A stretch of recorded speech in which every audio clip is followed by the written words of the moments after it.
कहते हैं गर्भावस्था में माँ को भगवत चिंतन और भगवती कथा जरूर सुननी चाहिए। आज इसी कड़ी में ध्रुव की कथा अपनी संतान को सुनाते हैं। इसके लिए माता एक शांत स्थान पर बैठ जाए, एक ऐसा समय चुने जब बहुत ज़्यादा डिस्टर्ब ना हो और आपको इसको बीच में ना रोकना पड़े। आप दोनों हाथ अपने गर्भ पर रख ले, कोमलता से अपनी आंखें बंद कर ले और अपनी संतान से कहे, आओ आओ मेरे बच्चे, मैं तुम्हें एक बहुत ही प्रेरक कथा सुनाती हूँ। इसके लिए मैं तुम्हें सतयुग के उस समय लेकर चलती हूँ जहाँ प्रदेश के राजा उत्तानपाद रहते थे। ध्रुव की कथा भारतीय पौराणिक कथाओं में से एक अत्यंत प्रेरणादायक और लोकप्रिय कथा है। यह कहानी विष्णु पुराण और भागवत पुराण में वर्णित है और इसे भक्ति, संपन्न और आत्मज्ञान का प्रतीक माना जाता है। यह कथा विशेष रूप से बच्चों और युवाओं के लिए प्रेरणा स्रोत है, जो यह सिखाती है कि आत्मविश्वास, धैर्य और भगवान में विश्वास से कोई भी लक्ष्य प्राप्त किया जा सकता है। ध्रुव की उत्पत्ति कथा की शुरुआत राजा उत्तानपाद से होता है। राजा उत्तानपाद के दो पत्नियां थीं, सुनीति और सुरुचि। सुनीति बड़ी रानी थी और सुरुचि छोटी रानी, लेकिन राजा को सुरुचि अधिक प्रिय थी। सुनीति का स्वभाव शांत, धर्मपरायण और संयमित था, जबकि सुरुचि सुंदर, चतुर और स्वार्थी थी। राजा की दो पत्नियों से दो पुत्र हुए। सुनीति का पुत्र ध्रुव था और सुरुचि का पुत्र उत्तम। राजा का अधिक प्रेम सुरुचि और उसके पुत्र उत्तम के प्रति था। इस कारण ध्रुव को अपने पिता का स्नेह और संरक्षण नहीं मिल पाया, लेकिन ध्रुव अपनी माता सुनीति के साथ रहता और उनकी धार्मिक शिक्षाओं का पालन करता। सुनीति ने ध्रुव को सदैव सत्य, धर्म और भक्ति का मार्ग दिखाया। एक दिन ध्रुव अपने पिता उत्तानपाद के सिंहासन कक्ष में गया। उसने देखा कि राजा अपने छोटे पुत्र उत्तम को गोद में बैठाकर प्यार कर रहे हैं। ध्रुव भी अपने पिता की गोद में बैठने के लिए आगे बढ़ा, लेकिन जैसे ही ध्रुव ने ऐसा किया, सुरुचि ने उसे रोक दिया और उपमानजनक शब्द कहे। उन्होंने कहा, तुम इस सिंहासन पर बैठने योग्य नहीं हो, क्योंकि तुम मेरे कोख से जन्मे नहीं हो। यदि तुम इस स्थान के योग्य बनना चाहते हो तो भगवान नारायण की आराधना करो और अगले जन्म में मेरी कोख से जन्म लो। यह सुनकर ध्रुव अत्यंत दुखी हो गया। वह अपमानित महसूस कर रहा था और अपनी माता सुनीति के पास गया। उसने अपनी माँ से पूछा कि क्या वह वास्तव में इतना अयोग्य है। सुनीति ने उसे सांत्वना दी और कहा, बेटा, संसार में केवल भगवान विष्णु ही है जो सच्चे न्यायाधीश है। यदि तुम कुछ प्राप्त करना चाहते हो तो उनकी शरण में जाओ और उनकी आराधना करो, वे तुम्हारी हर समस्या का समाधान करेंगे। ध्रुव ने अपनी माँ की बातों को गंभीरता से लिया और भगवान विष्णु की आराधना का संकल्प लिया। केवल 5 वर्ष की आयु में वह जंगल की ओर चल पड़ा। उसका एकमात्र उद्देश्य भगवान विष्णु को प्राप्त करना था। जंगल में उसे मार्गदर्शन देने के लिए नारद मुनि मिले। नारद मुनि ने उसे समझाने की कोशिश की कि वह अभी बहुत छोटा है और तपस्या के लिए यह समय उचित नहीं है, लेकिन ध्रुव ने दृढ़ निष्ठा और आत्मविश्वास देखकर नारद मुनि ने उसे मंत्र दिया और बोला, ओम नमो भगवते वासुदेवाय।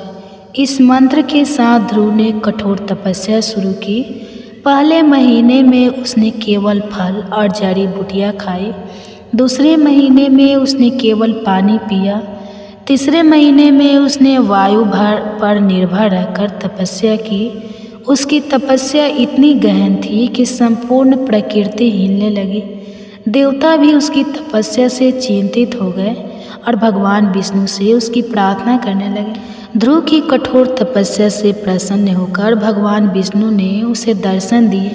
भगवान विष्णु को देखकर ध्रुव के आंखों आंसू बहने लगे। उन्होंने कहा, हे प्रभु, मैंने आपको अपने मन, शरीर और आत्मा से पुकारा और आप मेरे सामने आए।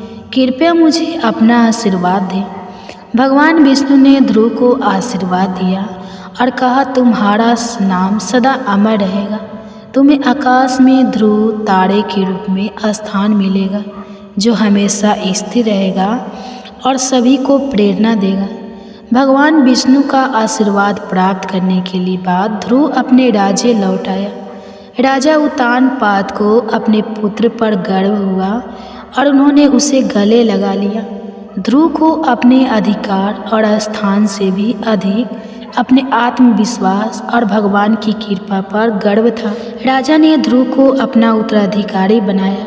ध्रुव ने अपनी प्रजा के कल्याण के लिए नीतिगत तरीके से शासन किया और अपने जीवन को धर्म, सत्य और भक्ति में समर्पित कर दिया। भगवान विष्णु के आशीर्वाद से के अनुसार ध्रुव मृत्यु के बाद आकाश में ध्रुव तारे के रूप में स्थापित हुआ। यह तारा स्थिर रहता है और पूरे ब्रह्मांड के लिए मार्गदर्शक का कार्य करता है। यह ध्रुव की अटल निष्ठा और समर्पण का प्रतीक है। धैर्य और आत्मविश्वास का महत्व ध्रुव ने केवल 5 वर्ष की आयु में अपने संकल्प को पूरा करने का दृढ़ निश्चय किया। इससे हमें यह शिक्षा मिलती है कि सच्चे आत्मविश्वास से किसी भी कठिनाई को पार किया जा सकता है। भगवान विष्णु की आराधना और भक्ति से ध्रुव ने असंभव को संभव बनाया। यह सिखाता है कि भगवान में सच्चे मन से विश्वास रखने पर वे हमारी सहायता अवश्य करते हैं। अपमान को प्रेरणा में बदलता है। सुरुचि ने अपना मान ने ध्रुव को कमजोर नहीं किया, बल्कि उसे और मजबूत बना दिया। यह हमें सिखाता है कि समस्याओं और चुनौतियों को हमें निराश नहीं करना चाहिए, बल्कि हमें उन्हें प्रेरणा के रूप में अपनाना चाहिए। ध्रुव की माता सुनीति ने सच्चाई और न्याय का पालन करने की शिक्षा दी। यह दिखाता है कि सही मार्ग पर चलने से ही सच्ची सफलता मिलती है। ध्रुव की कथा एक ऐसा संदेश देती है जो आज के जीवन में भी प्रासंगिक है। यह हमें यह सिखाती है कि जीवन में चाहे कितनी भी कठिनाइयाँ आए, हमें अपने लक्ष्यों के प्रति अडिग रहना चाहिए। ध्रुव का जीवन हमें प्रेरित करता है कि संपूर्ण भक्ति और आत्मविश्वास से असंभव कार्य भी संभव हो सकते हैं। तो ये थी ध्रुव की कथा। अब सुनिए एक और कथा। ये कहानी शुरू होती है एक छोटे से गांव में रहने वाली प्रिया से। प्रिया एक साधारण महिला है जिसकी शादी को 2 साल हो चुके हैं। उसकी ज़िंदगी में सादगी और खुशियों का साम्राज्य है, लेकिन एक चीज़ उसे अधूरा महसूस कराती है, मातृत्व का अनुभव। प्रिया और उसके पति रोहन दोनों अपने घर में एक नन्हे मेहमान का स्वागत करने की कामना करते हैं। एक दिन प्रिया को पता चलता है कि वह गर्भवती है। डॉक्टर की रिपोर्ट देखते ही उसकी आंखों में खुशी से आंसू आ जाते हैं। घर लौटकर वह यह खुशखबरी रोहन को सुनाती है। रोहन की खुशी का ठिकाना नहीं रहता। दोनों अपने परिवार के साथ इस नए अध्याय की शुरुआत की तैयारियां करने लगते हैं। गर्भावस्था के पहले 3 महीने प्रिया के लिए शारीरिक और मानसिक रूप से चुनौतीपूर्ण होते हैं। उसे मिचली, कमजोरी और थकान का सामना करना पड़ता है। रोहन उसका हर कदम पर साथ देता है। इस दौरान प्रिया अपनी माँ से ढेर सारे अनुभव सुनती है और उनके सुझाव को अपनाने की कोशिश करती है। जैसे जैसे समय बीतता है, प्रिया को अपने गर्भ में पल रहे शिशु की हलचल महसूस होने लगती है। वह रातों को जागकर अपने पेट को सहलाती है और उससे बातें करती है। वह हर दिन इस बात पर आश्चर्य करती है कि उसके अंदर एक नई जिंदगी आकार ले रही है। गांव में रहने के कारण प्रिया को कई सामाजिक परंपराओं और रीति रिवाजों का सामना करना पड़ता है। कुछ लोग उसे विभिन्न सलाह देते हैं, जिनमें से कुछ व्यवहारिक होती है और कुछ रूढ़िवादी। प्रिया अपनी सास और माँ के साथ मिलकर इन परंपराओं को निभाने का प्रयास करती है, लेकिन वह अपनी और अपने बच्चे की सेहत को प्राथमिकता देती है। गर्भावस्था के दौरान प्रिया को तरह तरह के सपने आते हैं। कभी वह अपने बच्चे के साथ खेलती हुई खुद को दिखाई देती है, तो कभी उसे डर लगता है कि अगर कुछ गलत हो गया तो क्या होगा। रोहन उसे लगातार प्रोत्साहित करता है और उसकी हर चिंता को समझने की कोशिश करता है। समय बीतते देर नहीं लगती। 9 महीने पूरे होते ही प्रिया को प्रसव पीड़ा शुरू होती है। यह एक ऐसा क्षण होता है जहां दर्द और खुशी का अनोखा मिश्रण देखने को मिलता है। अस्पताल में घंटों के संघर्ष के बाद प्रिया एक स्वस्थ और प्यारे से बच्चे को जन्म देती है। बच्चे के आगमन के बाद प्रिया और रोहन की जिंदगी पूरी तरह बदल जाती है। जहां एक ओर वे रातों की नींद खो देते हैं, वहीं दूसरी ओर बच्चे की हर मुस्कान उनके जीवन में अनगिनत खुशियां भर देते हैं। गर्भ कथा केवल एक महिला की कहानी नहीं है, बल्कि यह जीवन के निर्माण और मातृत्व के अद्वितीय अनुभव की कथा है। यह कहानी हर माँ के दिल के करीब होती है, क्योंकि इसमें उसका संघर्ष, दर्द और अंततः उसकी जीत छिपी होती है। प्रिया की यह यात्रा हमें सिखाती है कि मातृत्व एक जिम्मेदारी है जो न केवल जीवन देती है, बल्कि एक महिला को और भी सशक्त बनाती है। तो ये थी दूसरा गर्भ कथा। अब एक और गर्भ कथा सुनिए। गर्भ कथा एक प्राचीन ग्रंथ के रूप में जाना जाता है, जिसमें आत्मा, जन्म और मृत्यु के रहस्य को स्पष्ट किया गया है। यह मान्यता है कि भगवान श्री कृष्ण ने इसे अर्जुन को उस समय समझाया था जब अर्जुन ने गर्भस्थ जीवन और आत्मा की यात्रा के संबंध में जिज्ञासा व्यक्त की। हालांकि यह ग्रंथ भागवत गीता का हिस्सा नहीं है, लेकिन यह भागवत गीता के संदेश के समान ही गूढ़ और प्रेरणादायक है।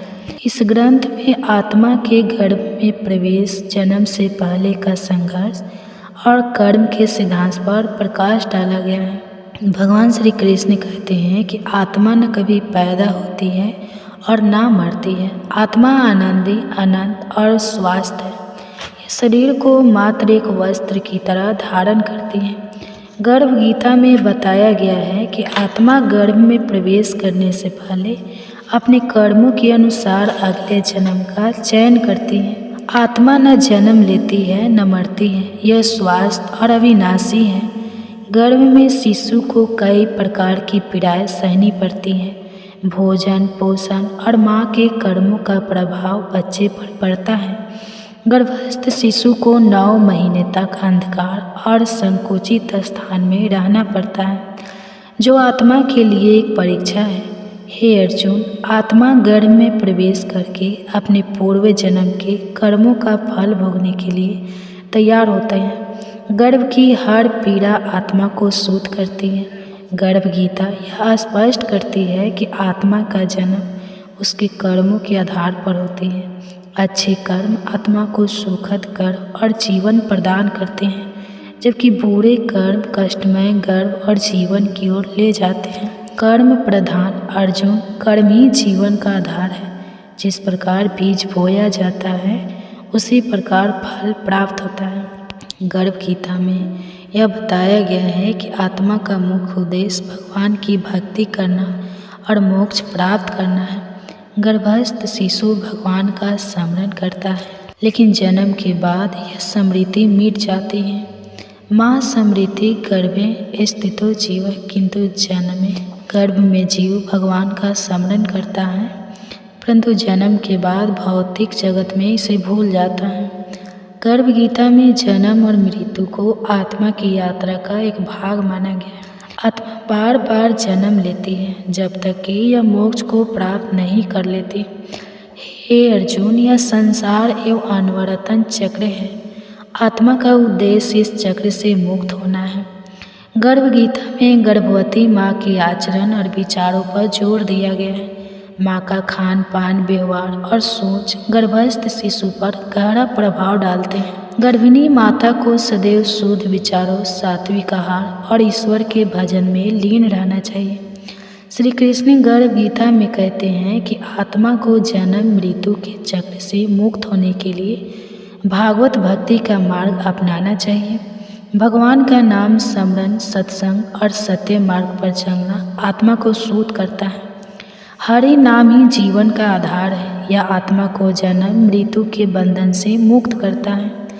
गर्भ गीता में कहा गया है कि गर्भस्थ शिशु यह प्रार्थना करता है, हे भगवान, मुझे इस जन्म में ऐसा ज्ञान प्रदान करे कि मैं आपकी सेवा कर सकूं और इस संसार के मोह जाल से मुक्त हो सकूं। कृष्ण बताते हैं कि यह प्रार्थना आत्मा के शुद्ध स्वरूप का प्रतीक है। गर्भ गीता हमें आत्मा, जीवन और कर्म के सिद्धांतों को समझने में सहायता करती है। यह सिखाती है कि गर्भ सिर्फ एक जीवन का प्रारंभ नहीं है, बल्कि आत्मा की एक नई यात्रा है। भगवान की भक्ति और सत्य मार्ग पर चलना ही जीवन का सर्वोच्च उद्देश्य है। अर्जुन, हे माधव, क्या आत्मा कभी मुक्त हो सकती है? कृष्ण कहते हैं, हे पार्थ, जब आत्मा भगवान की भक्ति में लीन होती है तभी वह इस जन्म मृत्यु के चक्र से मुक्त होती है। यह ग्रंथ हमें जीवन के रहस्य को समझाने और ईश्वर के मार्ग पर चलने की प्रेरणा देता है। गर्भ गीता एक अद्भुत और गहन ग्रंथ है जो भगवान श्री कृष्ण की वाणी से निकला हुआ ज्ञान है। यह गर्भ गीता गर्भस्थ शिशु को संबोधित करते हुए उसके लिए आध्यात्मिक और जीवनोपयोगी मार्गदर्शन प्रदान करती है। गर्भ गीता के संदेश न केवल गर्भस्थ शिशु के लिए बल्कि समस्त मानव जाति के लिए भी मार्गदर्शक है।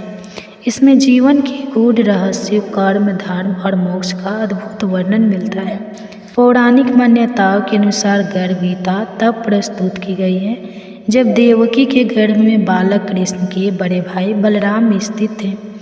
भगवान श्री कृष्ण ने बलराम को गर्भ में ही उपदेश दिया, जो बाद में गर्भ गीता के रूप में प्रचलित हुआ।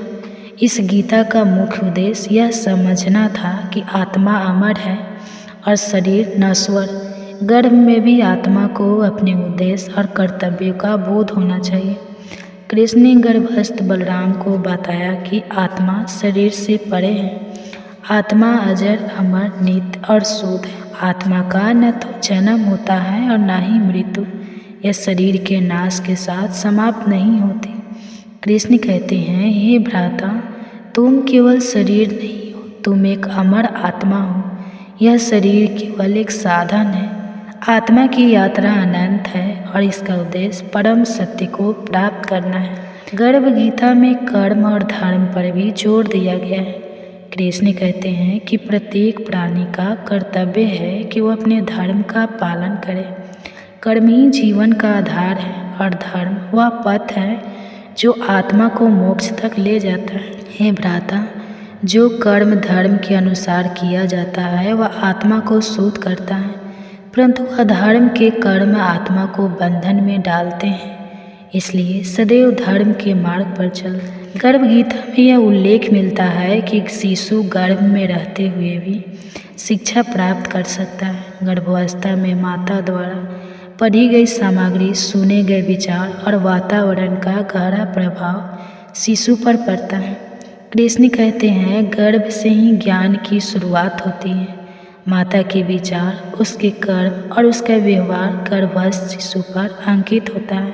इसलिए माता को सदैव शुभ विचारों और कर्मों में रत रहना चाहिए। कृष्ण ने बताया कि मोह और माया संसार के सबसे बड़े बंधन हैं। आत्मा को अपने परम लक्ष्य तक पहुंचने के लिए इन बंधनों से मुक्त होना आवश्यक है। वे कहते हैं, हे भ्राता, यह संसार माया से परिपूर्ण है। यह माया आत्मा को बंधन में डालती है। मोह से बचो, क्योंकि यह सत्य के मार्ग में बाधा है। भक्ति को गर्भ गीता में विशेष महत्व दिया गया है। भगवान कृष्ण कहते हैं कि भक्ति ही आत्मा को परमात्मा से जोड़ने का सबसे सरल मार्ग है। भक्ति के माध्यम से ही जीव अपने वास्तविक स्वरूप को पहचान सकता है। भक्ति ही सच्चा धन है। जो भक्त मन, वचन और कर्म से मेरी आराधना करता है वह मुझे प्राप्त करता है। कृष्ण ने बताया कि जीवन का अंतिम लक्ष्य मोक्ष प्राप्त करना है। मोक्ष आत्मा को जन्म और मृत्यु के चक्र से मुक्त करता है। कृष्ण कहते हैं, मोक्ष ही आत्मा का वास्तविक गंतव्य है। यह केवल सत्य, धर्म और भक्ति के मार्ग पर चलकर प्राप्त किया जा सकता है। आत्मा का अनंत और शाश्वत है। जीवन में कर्म करते रहना चाहिए, लेकिन फल की इच्छा नहीं करनी चाहिए। धर्म का अनुसरण ही जीवन का सही मार्ग है। मोह माया आत्मा को भटकाते हैं। भक्ति से ही आत्मा परमात्मा से जुड़ सकती है। गर्भावस्था में माता को शुद्ध विचारों और कर्मों का पालन करना चाहिए। गर्भगीता का संदेश न केवल गर्भस्थ शिशु के लिए है, बल्कि हर व्यक्ति के लिए भी प्रेरणादायक है।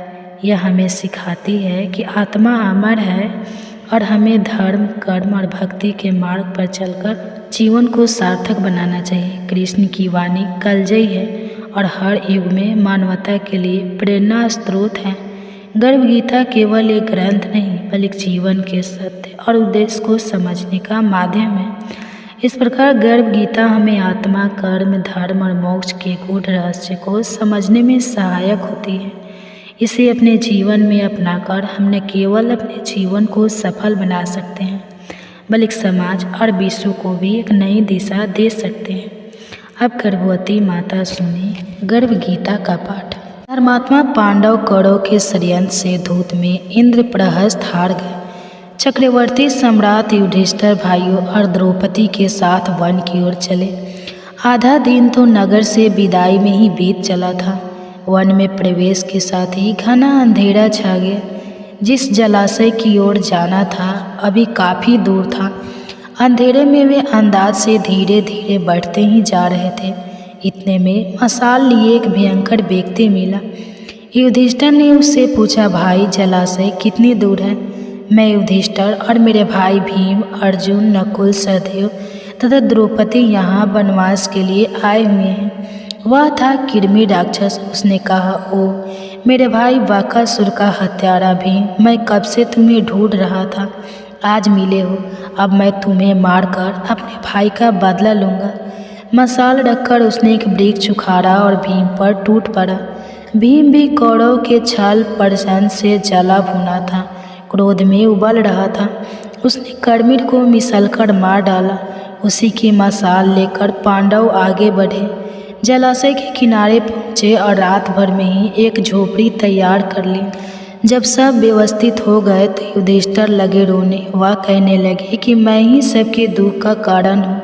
न मैं जुआ खेलता, न ये विपत्ति आती। अर्जुन ने उन्हें ढाढ़स बढ़ाते हुए कहा, भैया आप शोक ना करें, श्री कृष्ण हमारे साथ हैं। श्री कृष्ण की यह स्तुति करते हुए अर्जुन ने कहा कि मैंने महर्षि व्यास से सुना है कि आप पिछले 10 जन्मों से लगातार साधु रहे हैं। एक कल्प में आप यंत्र सहाय गृह मुनि के रूप में विचलन करते थे। जहाँ शाम हो गई वहीं घर, खुले आकाश के नीचे विचरण करके शाम हो गई, या वृक्ष के नीचे किसी मंदिर में या बस्ती में आप निरहस्त भाव से मौन होकर विचलन करते रहे। एक कल्प में आप प्रभात क्षेत्र में क्षेत्रीय जनता को उपदेश करते हुए भ्रमण करते रहे। एक कल्प में आप पुष्कर तीर्थ में एक पांव पर खड़े रहकर 12 वर्ष तक यज्ञ करते रहे। जैसा कि गीता में है, यज्ञों में सर्वोपरि जप यज्ञ है। बहुत से योगी इंद्रियों के बहिर्मुखी प्रभाव के योगाग्नि, संयमाग्नि, ज्ञानाग्नि में हवन करते हैं। अर्जुन, भौतिक द्रव्यों से होने वाले यज्ञ वेदी बनाकर स्वाहा बोला जाने वाला यज्ञ अति कल्प है। चाहे आप करोड़ों का हवन कर लें, वस्तुतः संपूर्ण यज्ञ मन और अंतःकरण की क्रिया से संपन्न होने वाले हैं। एक कल्प में आप बद्रीनाथ क्षेत्र में नारायण ऋषि के रूप में निवास करते थे। एक कल्प में आप ही विष्णु थे, भगवान भी कहलाए। एक कल्प में आपने वामन के रूप में अवतार लिया, लेकिन थे अधूरे। इस कल्प में परम तत्व का स्पर्श कर परम भाव में स्थित साक्षात परमात्मा आप हमारे साथ हैं। हमें आपका ही सहारा है। स्पष्ट है कि भगवान श्री कृष्ण अनेक जन्मों से साधना में लगे हुए महान योगेश्वर थे। दुर्योधन पांडव के अहित चिंतन में लगा ही रहता था।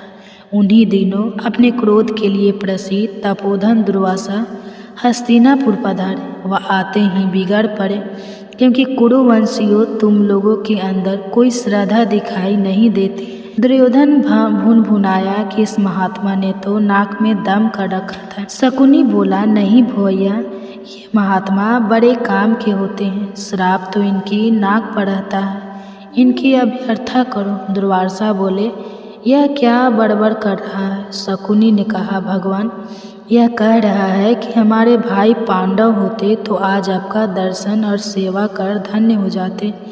वे लोग समीप के वन में हैं, उन्हीं के लिए यह दुखी है। दुर्वासा ने कहा, ओह, ऐसा भाई स्नेह देखकर हमें प्रसन्नता हुई। हम आज ही उन पर भी कृपा करेंगे। अपने शिष्य मंडली के साथ दुर्वासा वन में युधिष्ठिर की ओर चल पड़े। दुर्योधन बहुत खुश हुआ कि जंगल में साधनहीन पांडव अचानक इतने महात्माओं के भोजन की व्यवस्था कैसे कर पाएंगे, क्रोधी महर्षि के श्राप से कैसे बचेंगे। अब तो उनका विनाश निश्चित है। महर्षि को देखकर भाइयों सहित युधिष्ठिर ने प्रणाम किया। दुर्वासा ने कहा, राजन, हम स्नान संध्या कराते हैं, तब तक आप हमारे भोजन का प्रबंध करें। शिष्यों के साथ वह स्नान ध्यान के लिए चले गए। युधिष्ठिर ने द्रौपदी की ओर देखा। द्रौपदी ने कहा, आप सबके भोजन के उपरांत मैंने भगवान सूर्य का दिया हुआ अक्षय पात्र स्वच्छ करके रख दिया है। अब तो रात्रि में ही उससे भोजन मिल सकता है। युधिष्ठिर ने कहा, तब तो महर्षि दुर्वासा के शाप से बचना असंभव है। संकट ही इस घड़ी में द्रौपदी ने भगवान श्री कृष्ण का स्मरण किया। प्रभु, जैसे आपने कौरव सभा में मेरी लाज रखी, वैसे ही यहाँ भी रख लेना। तब तो आपकी कृपा से हम बच गए थे, अब बचना कठिन लग रहा है। वह लगी स्मरण करने की प्रभु रक्षा करे, इन महात्माओं को कहाँ से खिलाओ। इतने में भगवान श्री कृष्ण रथ से आते हुए दिखाई पड़े। वह आते ही बोले, द्रौपदी, बड़े जोर की भूख लगी है, तुम्हारे अक्षय पात्र में कुछ हो तो खिलाओ। द्रौपदी ने कहा, भगवान, अब आप ही लगे हम सबका उपहास करने। अक्षय पात्र तो मैंने स्वच्छ करके रख दिया है, अब उससे भोजन कैसे मिलेगा। भगवान ने कहा, अक्षय पात्र लाओ, देखते हैं। उन्होंने देखा, कोने में एक चावल पड़ा रह गया था। भगवान ने कहा, इतना बहुत है द्रौपदी, इससे तो सारी सृष्टि तृप्त हो जाएगी। कहते हुए उन्होंने उस चावल अपने मुख में डाल लिया। जलाशय में स्नान करते हुए महात्माओं को डकारे आने लगे। दुर्वासा ने शिष्यों से कहा, आज तो पेट कुछ अधिक ही भर लगता है। शिष्यों ने कहा, हाँ भगवान, भोजन के लिए तनिक भी जगह नहीं है। महर्षि ने कहा, युधिष्ठिर का भाई भीम बुलाने आता ही होगा, तो वहाँ क्या खाएंगे। ऐसा करते हैं, चलो निकल चले। वह शिष्य मंडली के साथ चुपचाप खिसक गए। विलम्ब होने पर युधिष्ठिर ने कहा, महात्मागण अभी आए नहीं। नकुल, देखो तो। भगवान ने कहा, भैया रहने दे, वे विचरणशील महात्मा किसी अन्य के अतिथि हो गए होंगे। अब अपना कुशल क्षेम बतलाइए। भगवान ने उन्हें सांत्वना देते हुए कहा, राजन, किसी परिस्थिति से घबराना नहीं चाहिए।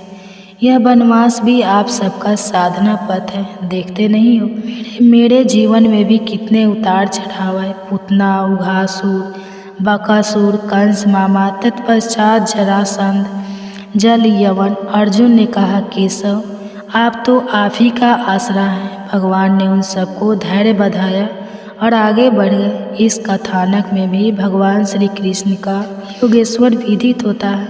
भगवत स्वरूप में स्थिति के पश्चात महापुरुषों के यहाँ यह व्यवस्था स्वतः हुआ करती है। यही योगेश्वर के लक्षण है।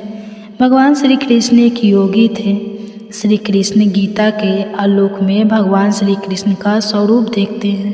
प्रणेता कहते हैं, अर्जुन उन्हें कुशल कूटनीतिज्ञ के रूप में देखते हैं, तो भारत की अधिकांश जनता उन्हें भगवान के रूप में पूजती है। अतः आपकी जिज्ञासा स्वाभाविक है कि श्री कृष्ण कौन थे। श्री कृष्ण महायोगेश्वर है, भगवान है। योगी वह क्रिया है जिस पर चलकर साधक परमात्मा को प्राप्त कर सकता है। उसी समय वह भगवान के स्वर की प्रत्यक्ष अनुभूति प्राप्त करता है। भगवान को जानते ही योगी भी योगेश्वर हो जाता है, भगवान हो जाता है। उसका सेवक एवं जीत भाव तिरोहित हो जाता है और स्वामी ही सदा सदा के लिए शेष बचता है। गीता के 7वें अध्याय में श्री कृष्ण ने भी इसी तथ्य का समर्थन किया है। वे कहते हैं कि अनेक जन्मों के पश्चात अंत के जन्म में तथ्य साक्षात्कार को प्राप्त हुआ। ज्ञानी मेरा साक्षात स्वरूप है, ज्ञानी तो मेरा साक्षात स्वरूप ही है। भगवान में है क्योंकि वह मेरे में ही अच्छी प्रकार स्थित है। ऐसे ज्ञानी भक्त और श्री कृष्ण की स्थिति में कोई अनंतर नहीं है, अतः कहना न होगा। श्री कृष्ण महायोगेश्वर प्रताप महात्मा ही थे और तत्वज्ञ महात्मा भगवान होता है। भक्ति के द्वारा कोई भी मनुष्य भगवान की महिमा को व्यक्त कर सकता है।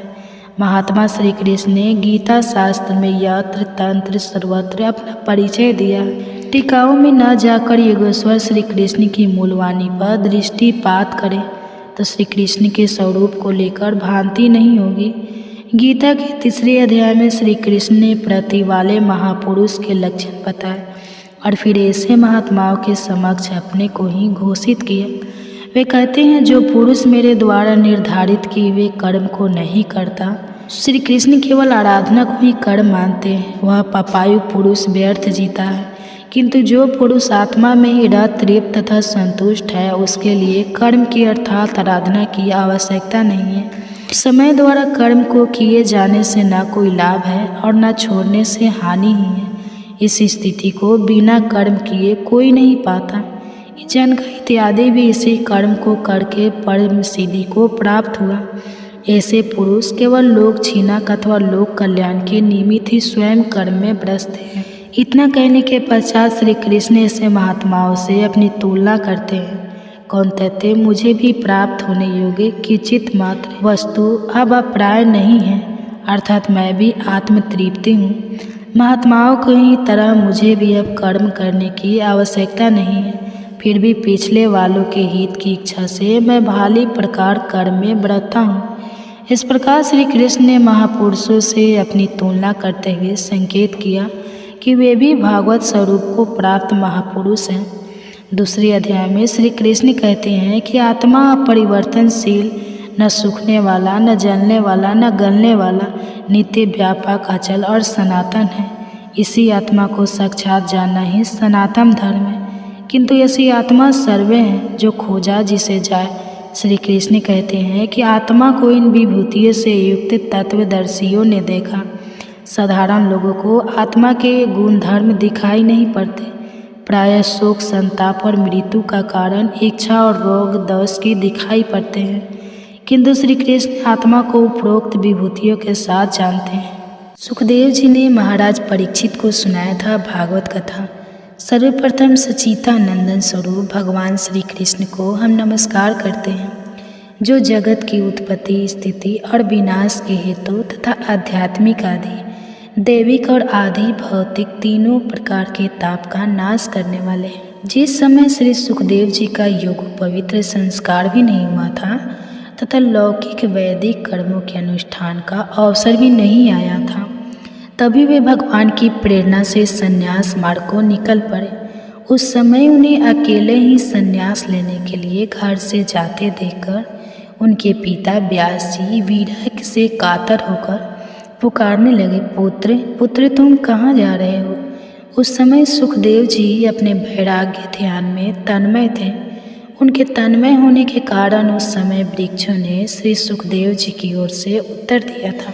ऐसे सर्वभूतेषु निवर शौनक जी ने नैमिष सारनाथ क्षेत्र में विराजमान महामति सूत जी को नमस्कार करके उनसे पूछा कि हे महामुनि सूत जी, आपका ज्ञान अज्ञान के अंधकार को नष्ट करने के लिए करोड़ों सूर्य के समान है। आप हमारे कानों के लिए रसायन अमृत स्वरूप सार गर्भित कहिए। भक्ति, ज्ञान और वैराग्य से प्राप्त होने वाले महान विवेक की बुद्धि किस प्रकार होती है तथा वैष्णव लोग किस तरह इस महामोह से अपना पीछा छुड़ाते हैं। इस घोर कली काल में जीव प्रायः आसुरी स्वभाव के हो गए हैं। विविध कलेश से आक्रांत इन जीवों को शुद्ध अर्थात दैवीय शक्ति संपन्न बनाने का सर्वश्रेष्ठ उपाय क्या है। हे महामुनि सूत जी, आप हमें कोई ऐसा स्वास्थ्य साधन बताइए जो सबसे अधिक कल्याणकारी तथा पवित्र करने वालों में भी पवित्र हो तथा जो भगवान श्री कृष्ण की प्राप्ति करा दे। चिंतामणि केवल लौकिक सुख दे सकती है और कल्प वृक्ष अधिक से अधिक स्वर्गीय संपत्ति दे सकता है, परंतु गुरुदेव प्रसन्न होकर भगवान का योगी दुर्लभ नित्य बैकुंठ धाम दे देते हैं। सूत जी ने कहा, शौनक जी, तुम्हारे हृदय में भगवान का प्रेम है, इसलिए मैं विचार कर तुम्हें संपूर्ण सिद्धांतों का निष्कर्ष सुनाता हूँ, जो जन्म मृत्यु के भय का नाश कर देता है, जो भक्ति के प्रभाव को बढ़ाता है और भगवान श्री कृष्ण की प्रसन्नता का प्रधान कारण है। मैं तुम्हें वह साधन बतलाता हूँ, उसे सावधान होकर सुनो। श्री सुखदेव मुनि ने कलयुग में जीवों के काल रूपी सर्प के मुख का प्राप्त होने के त्रास का अंत्यातिक नाश करने के लिए श्रीमद् भागवत शास्त्र का प्रधान चुन किया। मन की शुद्धि के लिए इससे बढ़कर कोई साधन नहीं है।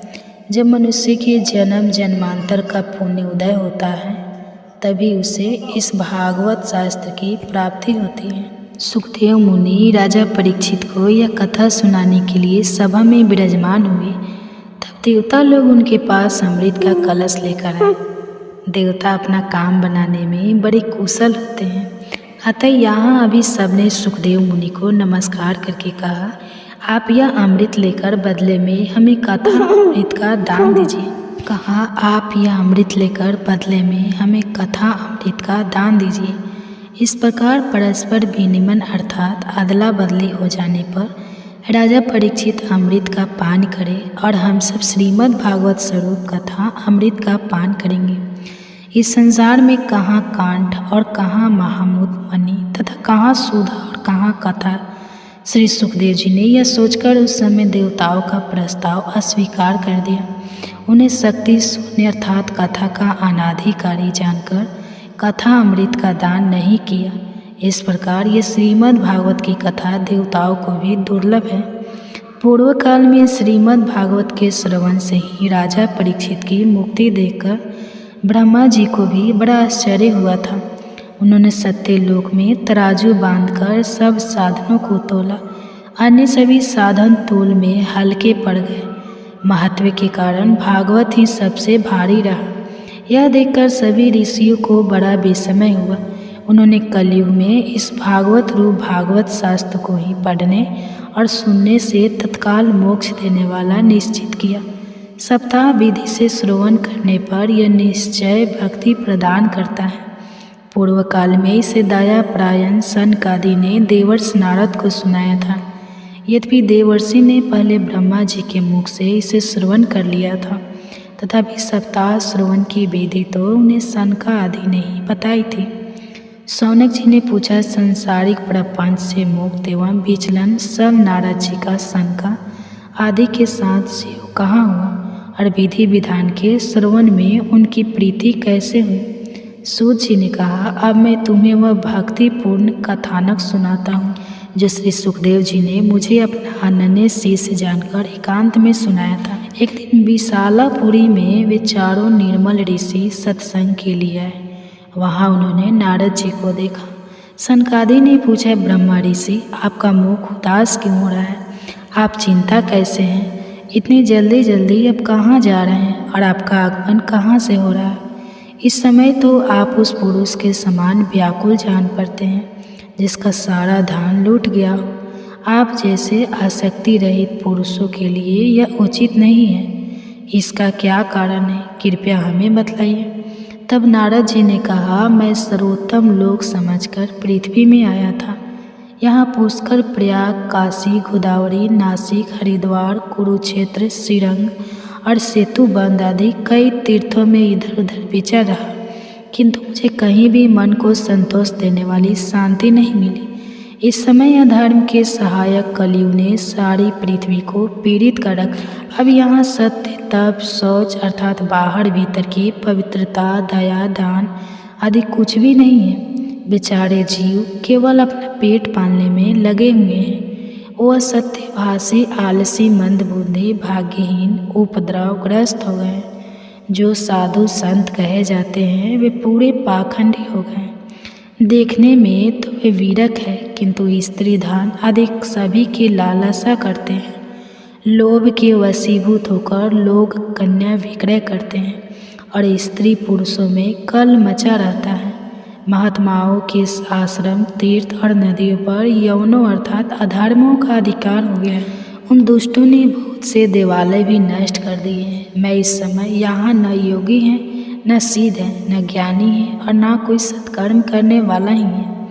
सारे साधन इस समय कली रूप दावानल से जलकर भस्म हो गए हैं। इस कलयुग में सभी क्रय विक्रय में लगे हैं। ब्राह्मण लोग पैसा लेकर वेद पढ़ाते हैं और स्त्री पुरुष उपभव जलीय। सुनिए, वहाँ मैंने एक बड़ा आश्चर्य देखा। वहाँ एक युवती स्त्री खीन मन से बैठी थी। उसके पास दो वृद्ध पुरुष अचेत अवस्था में बड़े जोर जोर से सांस ले रहे थे। वह तरुणी उनकी सेवा करती हुई कभी उन्हें चेत कराने का प्रयास करती और कभी उनके आगे रोने लगती थी। वह अपने शरीर के रक्षक परमात्मा को दसों दिशाओं में देख रही थी। उसके चारों ओर सैकड़ों उसे पंखा झड़ रही थी और बार बार समझाती जाती थी। दूर से यह सब चरित्र देखकर मैं कौतूहलवश उसके पास चला गया। मुझे देखकर वह युवती खड़ी हो गई और बड़ी व्याकुल होकर कहने लगी, सुनिए महात्मा जी, क्षण भर यहाँ ठहर जाइए और मेरी चिंता को भी दूर कर दीजिए। ऐसा प्रतीत हो रहा है कि आपका दर्शन तो संसार के सभी पापों को सर्वथा नष्ट कर देने वाला है। आपके वचनों से मेरे दुख की भी बहुत कुछ शांति हो जाएगी, ऐसा मुझे अनुभव हो रहा है। मनुष्य का जब महान भाग्य होता है तभी आपके दर्शन हुआ करते हैं। तब नारद जी कहते हैं, तब मैंने उस स्त्री से पूछा, हे देवी, तुम कौन हो? यह दोनों पुरुष तुम्हारे क्या लगते हैं और तुम्हारे पास यह कमल नयनी देवियाँ कौन है?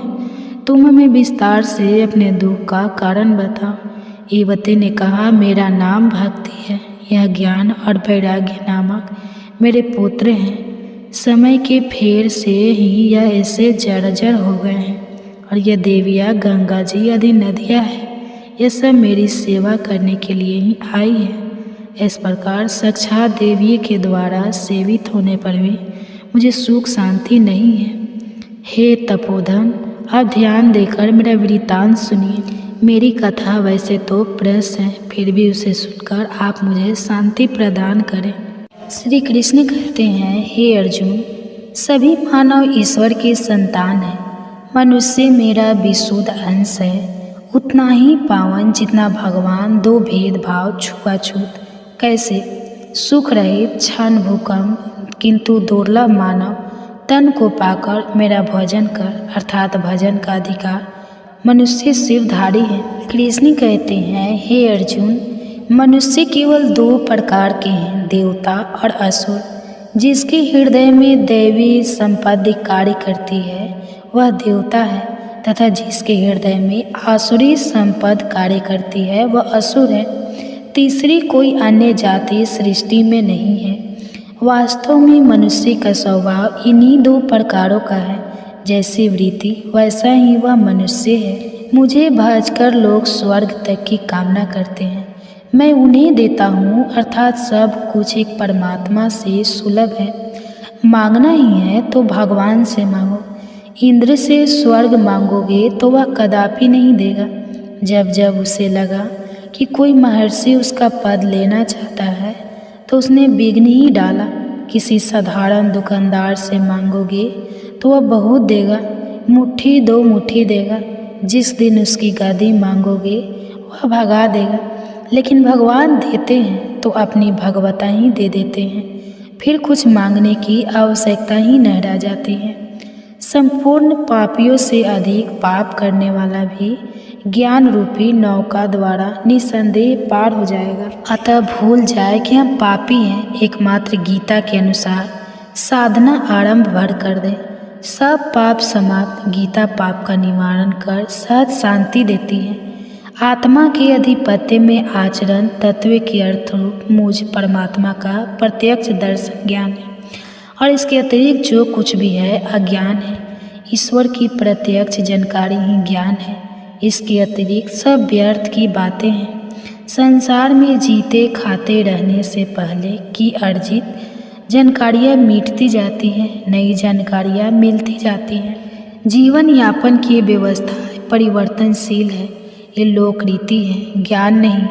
अत्यंत दुराचारी भी मेरा भजन करके शीघ्र ही धर्मात्मा हो जाता है एवं सदा रहने वाली सस्वावत शांति को प्राप्त कर लेता है।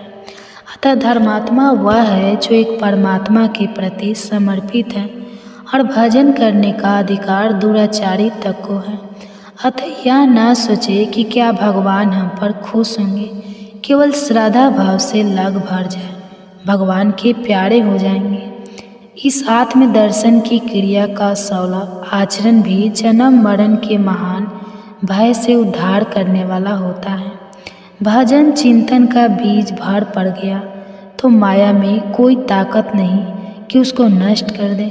इस जन्म में जहाँ तक साधन हुआ है, अगले जन्म में उसी बुद्धि सहयोग को अनायास प्राप्त कर लेता है। साधना पूर्वता आगे चलने लगती है और 2-1 जन्मों के पश्चाताप व्यक्ति वहीं पहुंच जाता है जिसका नाम परम गति है, परम धाम है। धर्म अपरिवर्तनशील है, अर्थात धर्म कभी बदलता नहीं और न ही उसमें संशोधन या सामयिक सुधार होता है। यह तो गीता को न जानने से लोग धर्म बदल गया, धर्म नष्ट हो गया कहते रहते हैं। धर्म का उतार चढ़ाव मन और बुद्धि के संयम पर निर्भर करता है, खान पान या रहन सहन पर नहीं। भगवान ने कहा, अर्जुन, ईश्वर सर्वभूताना व ईश्वर सभी भूत अर्थात मानव मात्र के हृदय में रहता है। जब भगवान इतना समीप रहते हैं तो हम देखते क्यों नहीं? माया रूपी यंत्र में आरूढ़ होकर भ्रमवश लोग भटकते ही रहते हैं, इसलिए नहीं देख पाते। ईश्वर हृदय में है तो शरण किसकी जाए, उन्हें ढूंढे कहाँ? अगले ही श्लोक में कहते हैं, संपूर्ण भाव से उस हृदयस्थ एवं परमात्मा की शरण में जाओ, जिससे कि कृपा से तू परम शांति शाश्वत परम धाम को प्राप्त होगा। और मनुष्य को चाहिए भी क्या? इसलिए भजन एक परमात्मा का ही करना चाहिए। जब ईश्वर हृदय में है तो बाहर तीर्थ यात्राओं में प्रतीकों में ढूंढने से वह कैसे मिलेगा? यह केवल आरंभिक श्रद्धा स्थली है।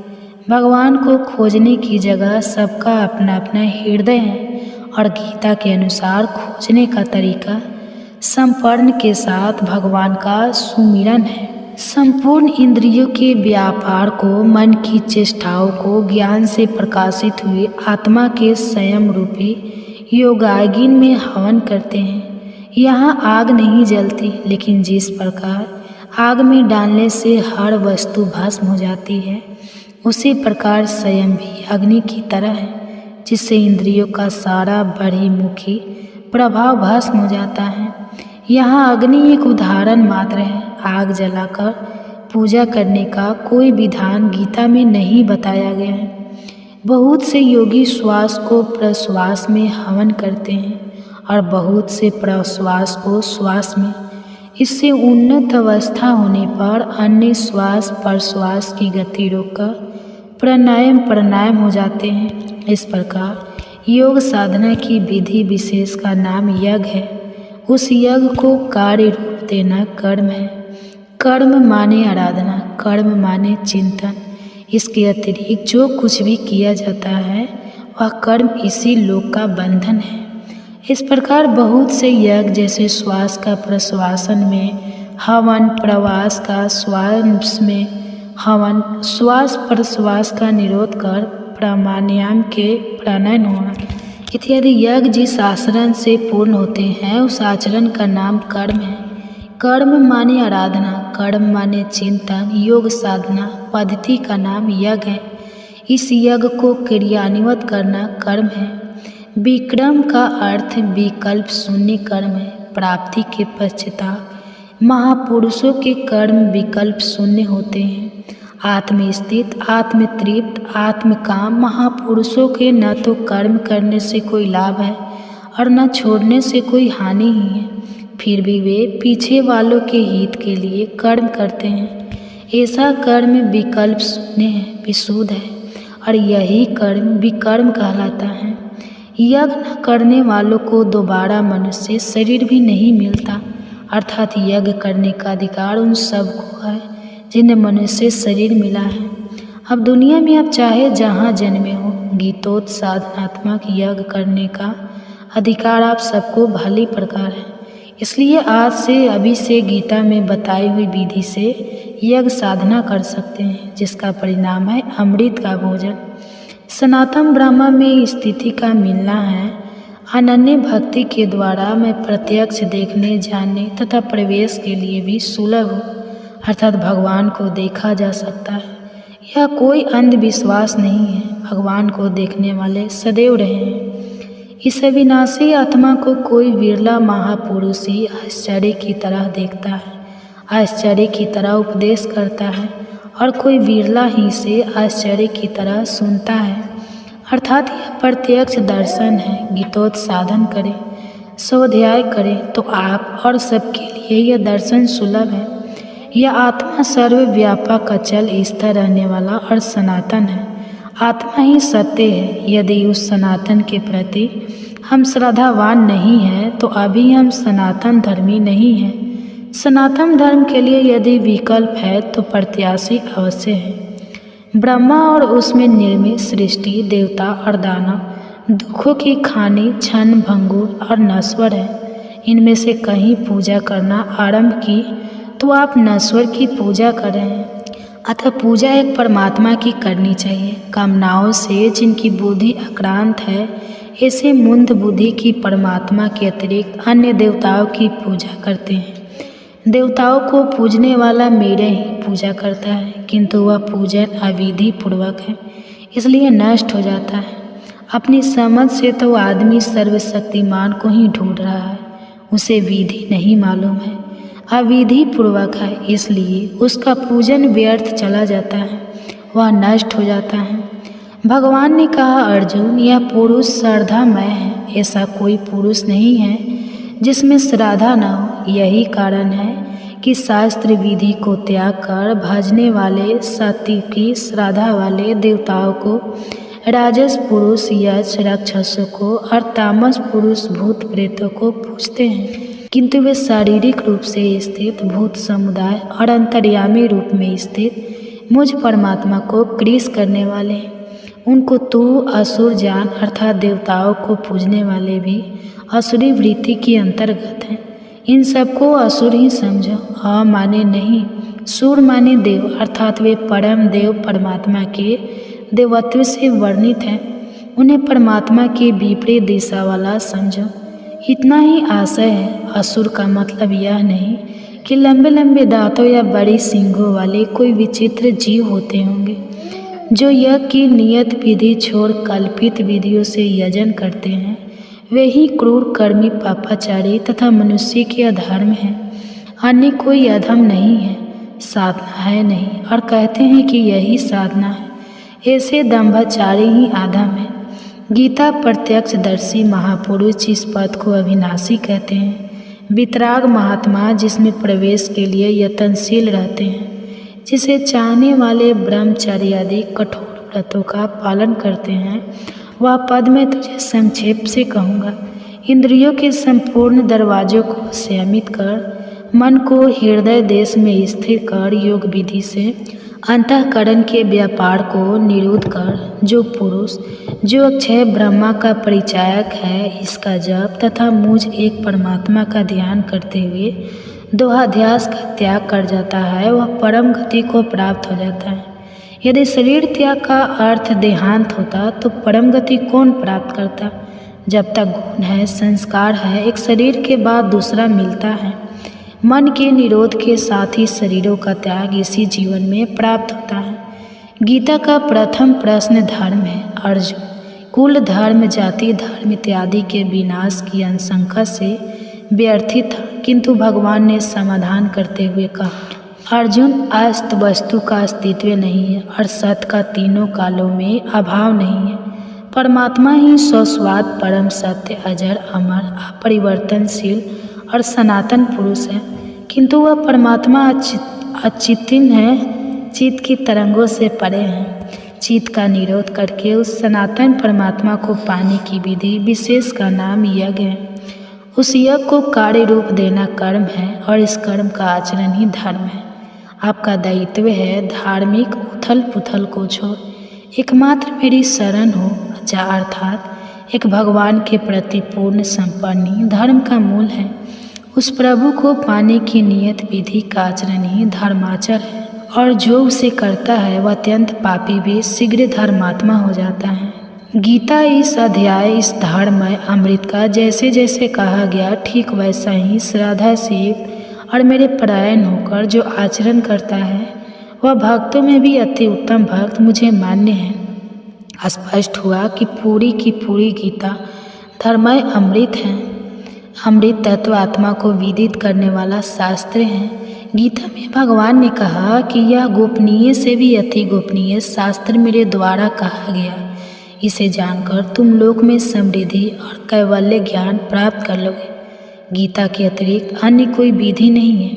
गीता अध्याय में कि शास्त्र में निर्दिष्ट विधि को त्याग कर जो अन्य अन्य विधियों से भजते हैं उनके जीवन में न सुख है, न सिद्धि है, न परम गति ही है। वह इन सब से भ्रष्ट हो जाता है। अर्थात परमात्मा को पाने की अन्य कोई विधि नहीं है। इसलिए भगवान कहते हैं कि अर्जुन, तुम्हारे कर्तव्य और अकर्तव्य की व्यवस्था में यह शास्त्र ही प्रमाण है। अस्तु गीता प्रभु के श्रीमुख की वाणी और मानव का आदि धर्मास्त्र है। इस अविनाशी ब्रह्मा का अमृत का शाश्वत धर्म का और अखंड एकरस आनंद का मैं ही आश्रय हूँ। अर्थात परमात्मा स्थित सद्गुरु ही इन सबका आश्रय है। गीता के अनुसार आयु, बुद्धि, बल, आरोग्य, सुख और प्रीति को बढ़ाने वाला, रसिक, चिकना और स्थिर रहने वाला, स्वभाव से प्रिय लगने वाला भोज्य पदार्थ सात्विक पुरुष को प्रिय होता है। कड़वे, खट्टे, अधिक नमकीन, अत्यंत गर्म, तीखे, रूखे, अहंकार, दुख, चिंता तथा रोगों से उत्पन्न करने वाले आहार राजसी पुरुष को प्रिय होते हैं। देर का बना हुआ रस रहित अर्थात शरीर को जिन रसों की आवश्यकता है उनसे रहित दुर्गंध युक्त, बासी, उच्छिष्ट अर्थात झूठा और अपवित्र भोजन तामसी पुरुष को प्रिय होता है। अतः भोजन के लिए कहीं किसी खाद्य पदार्थ को उचित अनुचित कहने की आवश्यकता नहीं है। जलवायु, परिवेश तथा देश काल के अनुसार जो भोजन उपलब्ध हो, स्वभाव को प्रिय तथा जीवन शक्ति प्रदान करने वाला हो, वही उचित है। वस्तु सात्विकी, राजसी या तामसी नहीं होती, उसका प्रयोग सात्विकी, राजसी अथवा तामसी होता है। साधन परायण पुरुष के लिए गीता का निर्देश है कि